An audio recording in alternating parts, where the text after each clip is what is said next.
says on a set of axes, draw a position time graph for the motion of the ball from 0 to 1,12 seconds. Use the ground as 0 reference. Indicate the height from which the ball was dropped and all the relevant times on the time axis on your graph. So here's our graph. We must draw a indicate the height of position time graph, right? So we have to draw a position time graph for the same graph, and we must put in all the time indicators. So let us look at it. 3.5.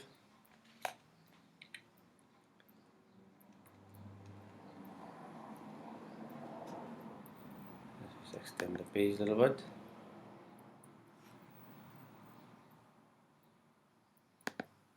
So we'll have to put the indicators. It's a position time graph.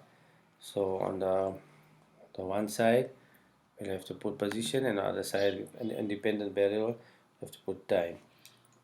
So if you look at the bottom, we can make this the time part of the graph,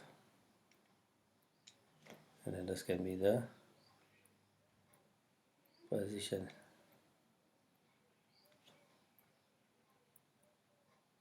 time of the graph. Okay, and then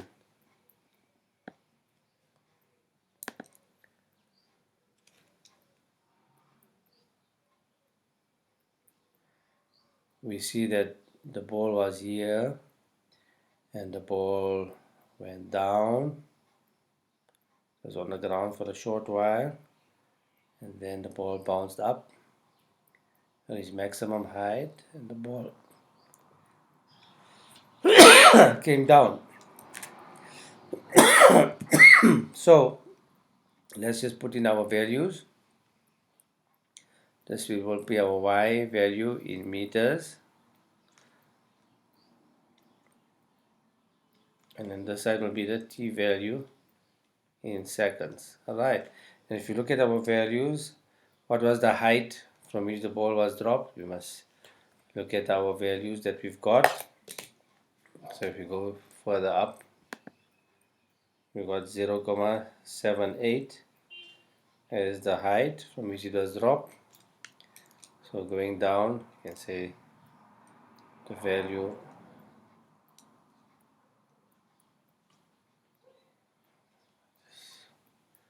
here will be 0,78,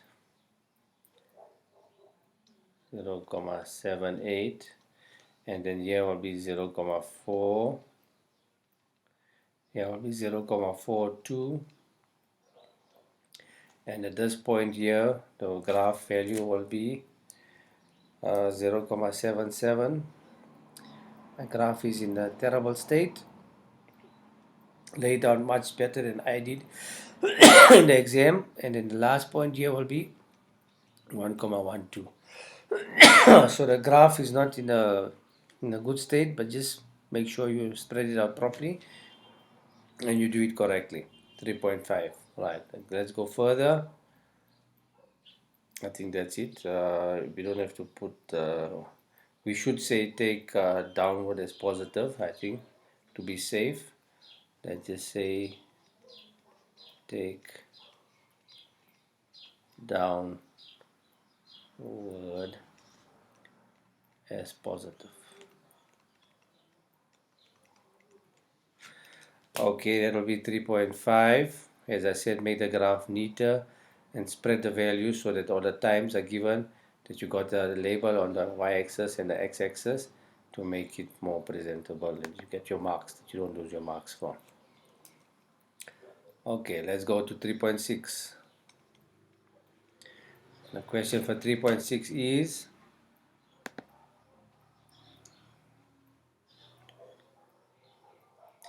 give one term for the rate of change of momentum. Rate, when you see the word rate, there's time and there's momentum. So now one term, it says one term, alright? So 3.6, we know the equation that says F delta T is equals to delta P. That's given. If you're not sure, look into the data sheet. So they say rate of change of momentum. So if you put our F here, and then you must write it properly. It's not just F, it will be F net. Be F net. Alright, so we've got F net is equals to delta P over delta T. So this will be the rate of change of momentum. So if you have to use one word to describe rate of change of momentum, then that will be net force. So the answer for 3.6 will be net force.